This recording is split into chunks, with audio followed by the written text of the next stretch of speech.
um dos alimentos mais antigos da humanidade que reúne simplicidade e muitas histórias. Ele surgiu junto com o cultivo ao trigo há cerca de 11 mil anos atrás. No ano de 4000 a.C., os egípcios desenvolveram o processo da fermentação e deram forma ao pão que a gente conhece hoje. É sobre esse alimento, seu consumo e as suas conotações que a gente conversa a partir de agora.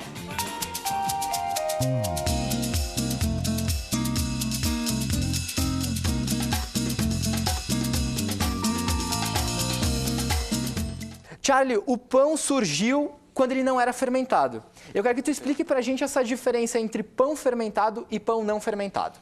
Perfeito. Boa noite. Quero agradecer mais uma vez o convite de estar aqui.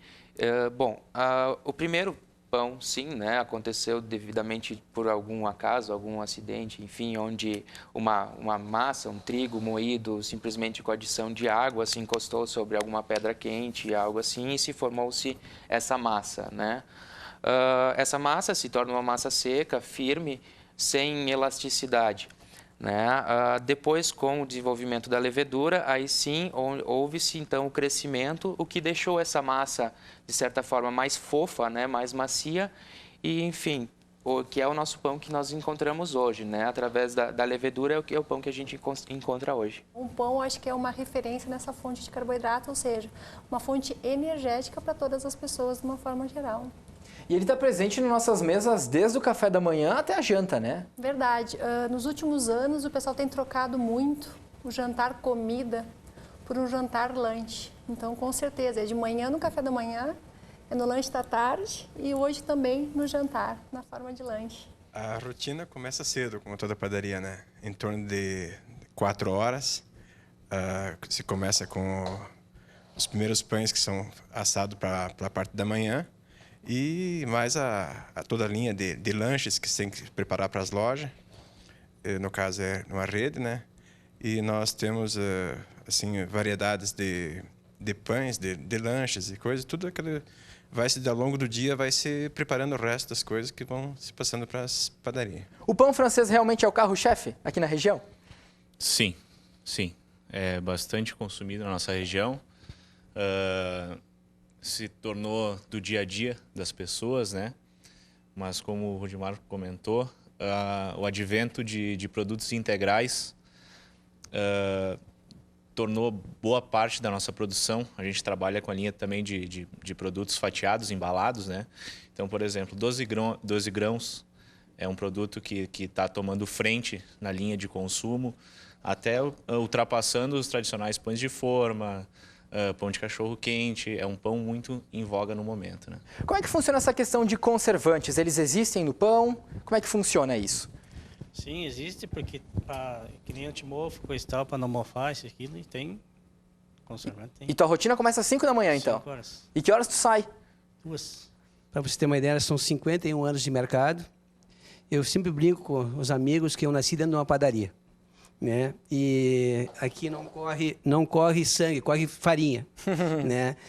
Porque eu te digo assim, ó, eu comecei muito pequeno realmente e brincando, cresci dentro da padaria e digo assim, ó, eu amo o que eu faço, tá? Então, quando você gosta do que você faz, você não se importa com o horário, você não se importa com os problemas, né? Porque o amor ao que você faz, ainda mais o pão, que é milenar, né?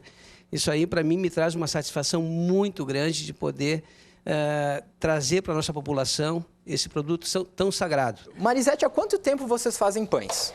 Olha, eu estou no ramo há mais ou menos 20 anos. 20 anos. E por que tu começou? Bom, eu comecei assim, pelo encanto que eu tinha com os pães, vendo a minha avó fazer pão, mas não profissionalmente. Minha avó fazia pães, a minha mãe fazia pães. E aí eu tinha um pequeno comércio na cidade e eu senti a necessidade de fazer pães para vender no meu comércio. Pães artesanais italianos, que a nossa fruteira era típica italiana, né? Olha, eu aprendi da minha mãe. E como é que ela te ensinou a fazer? Ela fazia o pão caseiro? Sim, fazia pão caseiro, ela fazia pães, cucas e essas coisas, né? Mas Ela nem tanto me ensinou. Eu gostava de ajudar e mexer. Eu era ainda novinha, fazia minhas pombinhas de pão, pegava os pedacinhos de pão. E fui aprendendo, fui fazendo, e fui passando para minhas filhas também. Marisete, vou mostrar então aqui quais os pães que a gente tem, para ter alguns tipos, algumas diferenças. Então, nós temos esse, que é o pão tradicional, pão italiano, né? Alguns chamam de bengala, chamam de corneto, mas esse é o pão tradicional.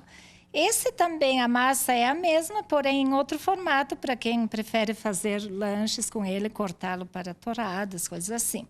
Nós temos aqui o pão de centeio, sem gordura e sem açúcar, para quem prefere uma dieta, sem conservantes, sem nada. Nós temos a cuca italiana, que é a receita da vovó. Essa, sim, é uma receita lá de 1930, sabe?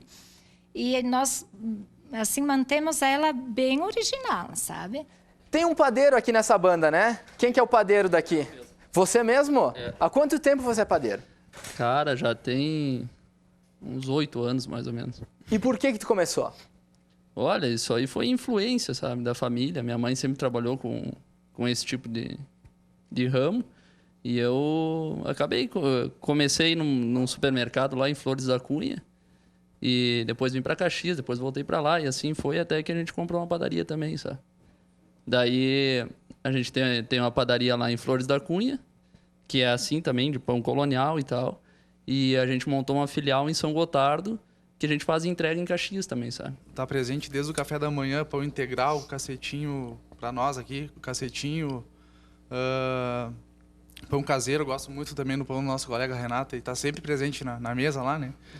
E é isso aí, no café da manhã, no almoço, tem que sempre ter o pãozinho, né? Eu acho que o dia à base de pão, cuca, bolo, porque desde que eu era pequeno, minha avó sempre... Sabe comida de vó, como é que é, né? Sim. Então, minha avó sempre fazia cuca, pão, inclusive esses bolos fritos. Esse aí até hoje eu chego, às vezes, lá no campo, minha mãe tá fazendo.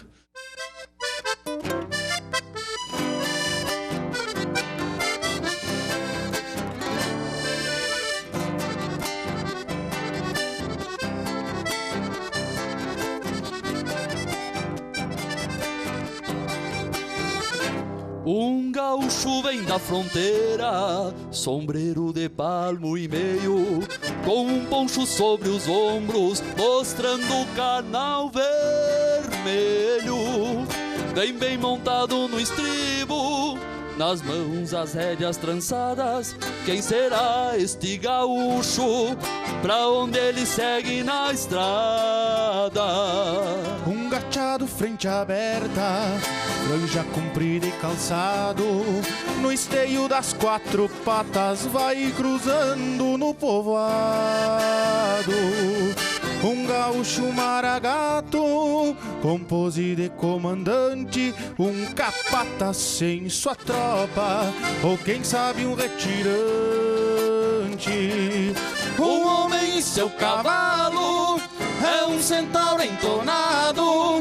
Em cima vai um gaúcho, embaixo vai um gateado.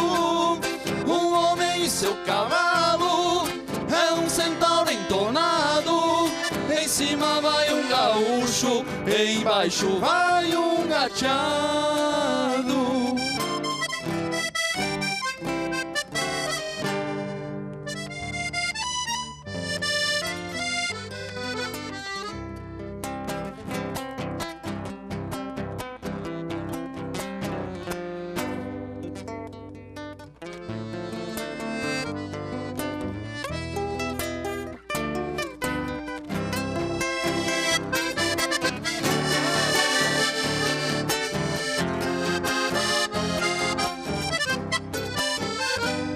Mas é um gaúcho apenas, arreia os gastos da lida. De certo cansou cavalos, buscando um rumo na vida.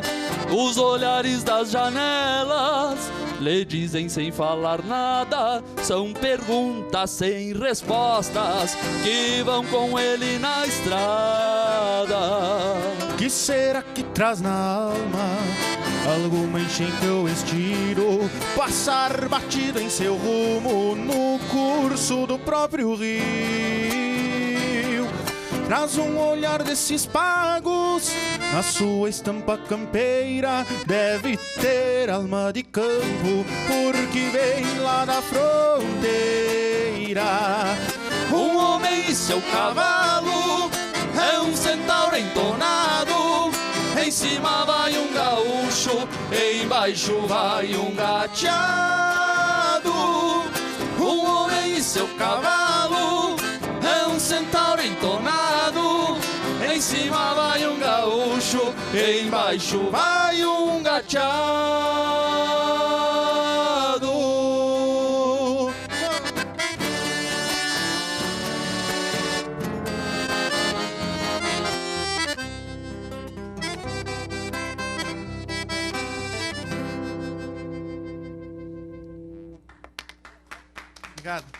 Obrigado. Convido você aí em casa para acompanhar um material que a nossa equipe de reportagem preparou, porque a gente foi até Gramado, no Parque do Gaúcho, conhecer o pão campeiro. A gente ouviu algumas histórias e aprendeu a receita desse pão bem tradicional aqui da nossa região para combinar com a nossa atração, que é música gaúcha. Vamos conferir isso agora.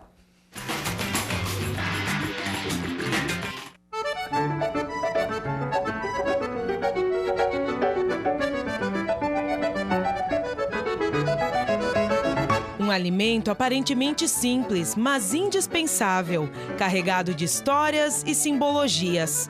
Um restaurante em Gramado, na Serra Gaúcha, resgata a origem de um pão simples, feito no campo. Não se tinha o forno, nem de barro, e nem o forno de cupinzeiro, que a gente também resgata e apresenta aqui, que antes de se ter tijolos, no Pampa se tirava o cupim do campo, ocava-se e ali se tinha um forno, uma lareira e até mesmo fogão. Mas antes ainda deste processo, essa gente que montava seu acampamento na beira de um fogo de chão, botavam pedras neste fogo para que esquentasse e na mão, com acesso já à farinha de trigo, um pão que só teria farinha, água e, quando muito, sal, né? As gorduras, os sebos e as graxas faziam parte do dia a dia. Então esse era o pão de campo, esse pão simples, que na maioria das vezes não tinha nem sal e nem açúcar, modelado na mão. E aqui o pão é a estrela no restaurante, tem lugar de estrela. Em dia de bastante movimento, são feitos cerca de 300 pães. Até quem está acostumado não resiste aos segredos da receita. E o cheirinho de pão saindo do forno. Sempre quando a gente vai fazendo ele, a gente vai provando para ver se está bom, né? Então, com certeza, não só apenas quando a gente faz, mas até mesmo fora deste horário, a gente sempre dá uma beliscadinha, que esse pão realmente é maravilhoso. A banha proporciona um diferencial muito grande nisso. Até mesmo na coloração do pão, né? Faz com que o pão tenha uma cor diferente e um sabor totalmente diferenciado. Esse pão tem uma história de preparo, né? E, sem dúvida, aparece isso no sabor, no final, né? Ele é um pão mais gostoso. Embora sem todas essas, é um pão que tem muito mais carinho, muito mais envolvimento. Carinho e cuidado na execução que remetem às histórias da infância. Aquele pãozinho da mãe saindo do forno, que a gente ia lá e tirava as primeiras fatias para comer com uma manteiguinha. A história de toda da gente, assim, da casa da avó, da fazenda, do galpão, né? Isso, assim, as férias de criança, assim, correndo campo afora, assim, no frio, é muito bom. Olha, eu vou ser sincera, dá vontade de levar para casa, nem que seja escondido, mas dá vontade de levar para casa, é muito bom mesmo. Você também ficou com vontade? Então, aqui vai a receita. 2 quilos de farinha, 4 colheres de sobremesa de açúcar e também de banha, 1 colher de sal e fermento biológico.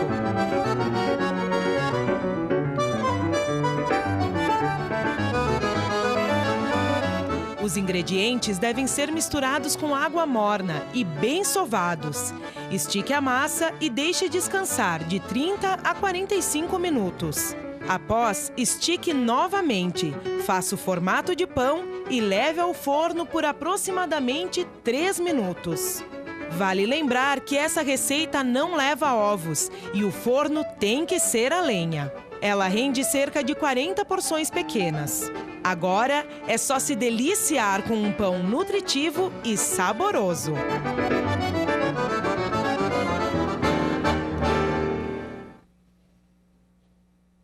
Saboroso mesmo. Aqui no estúdio a gente está com o pão frito que a Mari está servindo para os nossos convidados. Agora a gente conheceu o pão campeiro, no primeiro bloco a gente conheceu o pão caseiro, o pão de forma, mas nesse segundo bloco a gente recebe o Padre Ezequiel, aqui de Caxias do Sul, para falar um pouquinho da simbologia do pão na Bíblia. Padre, o que o pão representa na Bíblia? O pão, primeiro eu não vou poder comer agora. Né? Daqui a pouquinho tu come então, Padre. Tá bom. Eu penso assim, na verdade a Bíblia fala muito de pão. Existia naquele tempo mais o pão de cevada, o pão de trigo comiam raras vezes e era um luxo, o pão de trigo. Mas Jesus fala muito de pão porque era um alimento essencial naquela época e ele depois faz a comparação que como o pão alimenta e na verdade se torna em nós energia e vida, ele é a vida que o ser humano precisa, porque mais do que fome de pão, o ser humano tem fome de beleza, tem fome de infinito, tem fome de felicidade. E essa felicidade, Jesus se propõe como uma pessoa que preenche, que acalenta o coração e dá essa alegria. O pão é considerado um dos grandes vilões para quem quer emagrecer. É o primeiro a ser cortado em várias dietas. Ele realmente é o vilão nessa questão do emagrecimento? Não, com certeza não.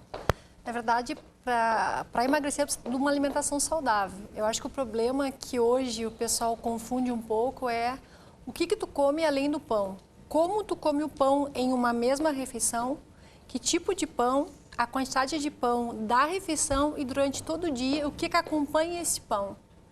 Tá? Na verdade, como eu falei antes, o pão é uma ótima fonte energética. O curso de padeiro funciona padeiro confeiteiro, né? E aí chega a determinada parte do curso que a gente só tem padaria. A gente faz uma média de 50 tipos de pães e aí a gente trabalha em cima de alguns países também. A gente faz desde o pretzel até o donuts americano, o panetone, stollen, que é um pão alemão bem tradicional do país. E aí a gente vai indo assim, pão de milho, pão integral, inúmeros pães.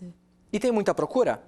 Bastante procura. Agora a gente está com 3 turmas, dando aula os 3 turnos, manhã, tarde e à noite. Então tem que prestar atenção nos carboidratos. O segredo é isso, dar uma balanceada. Uma porção de carboidrato em média, um pão francês, que pesa em média 50 gramas, né?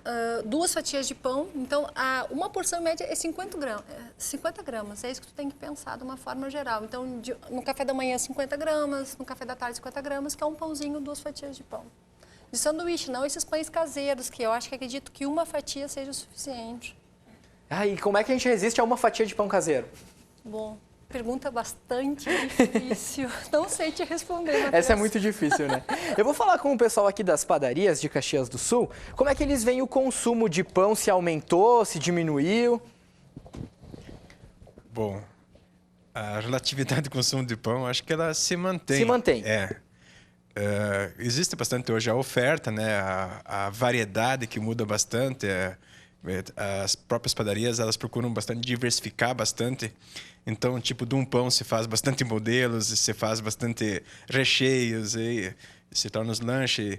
E assim, então, mas ela, no geral, assim, puxa para um lado, puxa para o outro, mas ela mantém uma média, assim, não deixa de ser uma renda, um consumo per capita bom no sul aqui. Relativo ao Nordeste já é bem diferente, né? A gente tem uma curiosidade que a Organização Mundial da Saúde, ela aconselha que cada pessoa coma 60 quilos de pão por ano. O Brasil, a média geral do Brasil está abaixo disso. A gente consome mais ou menos uns 35 quilos e o país que mais consome no mundo é o Marrocos. Cada pessoa come 100 quilos de pão por ano. Olha só, os padeiros no Marrocos têm bastante trabalho, né? Com certeza. Pode passar o microfone. E qual é o segredo para a gente ter um bom pão? Bom, assim, o pão, apesar de parecer um produto simples, tem diversas técnicas envolvidas nele, né? Desde a colheita de trigo, a variedade de trigo que vai ser implantado, farinhas de diferentes datas no ano, tem diferentes processos para serem feitos. Então, a profissão de padeiro não é fácil e requer conhecimento. A gente tem colegas aqui de anos de padaria e estão aprendendo a cada dia. Não é um processo simples, né? Envolve muita dedicação, muito conhecimento, para que a gente tenha um produto com um resultado bom. Eu quero saber da Mari aqui, que está trabalhando um monte. Qual é o segredo para a gente ter um bom pão, Mari? Olha, o segredo para a gente ter um bom pão é matéria-prima de primeira qualidade, né? Se tu não tem uma boa farinha, a farinha é o essencial, né? Se tu não tens uma boa farinha, tu não tira um bom pão. Mas também eu acho assim que tu tem que ter bastante cuidado na hora da produção. Não tem muita técnica, não é verdade? É o cuidado, é aquela coisa assim, tu esperar a hora certa de botar no forno, esperar bater a quantidade certa que necessita para a massa trabalhar certinho. Hoje nós temos farinhas de boa qualidade no Brasil. A Europa tem um excelente trigo também. A variação que se dá hoje, a gente usa 30%, 40% normalmente do trigo que vem da Argentina, né? Então se mistura com o trigo nacional e é aí que é feito a farinha daqui, que dá uma estabilizada, né, na qualidade do nosso trigo. Então varia muito, isso é muito variado, assim, de cada ambiente, do tipo de forno que você utiliza, então isso é bem variado. Então tem que ter sempre um controle e acredito que isso seja muita técnica, né, para poder desenvolver um pão e manter ele com um padrão de qualidade igual. Às vezes a farinha não está de acordo, mas se você produz um produto com muito carinho, com muito amor, o pão vai sair com uma boa qualidade. Eu quero agradecer a todos vocês aqui no estúdio, agradecer a sua companhia aí em casa e a gente encerra o programa com a banda Pulpeiro. Até uma próxima.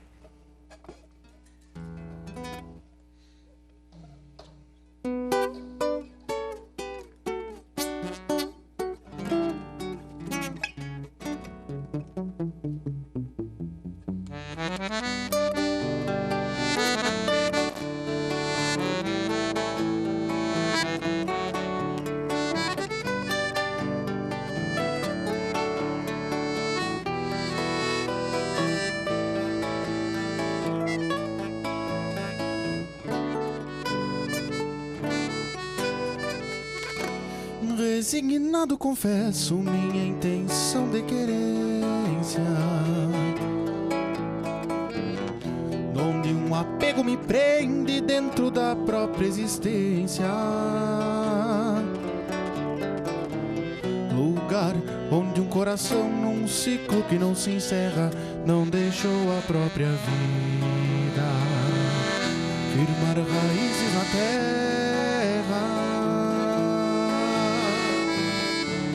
Lugar que os cavalos mansos pedem o freio na mangueira, onde a paciência mais fora cutucando por matreira, na sensatez que afirma toda palavra que digo frente à intenção secular de fazer de um pingo um amigo. Este pingo que lhes falo é de encantar a mirada, gateado da frente aberta nas quatro patas calçada, um rancho de esteios firmes quinchado com meus arreios, um barco calmo singrando nas correntes de um rio cheio. Este pingo que lhes falo é de encantar a mirada, gateado da frente aberta nas quatro patas calçada, um rancho de esteios firmes quinchado com meus arreios, um barco calmo singrando nas correntes de um rio cheio.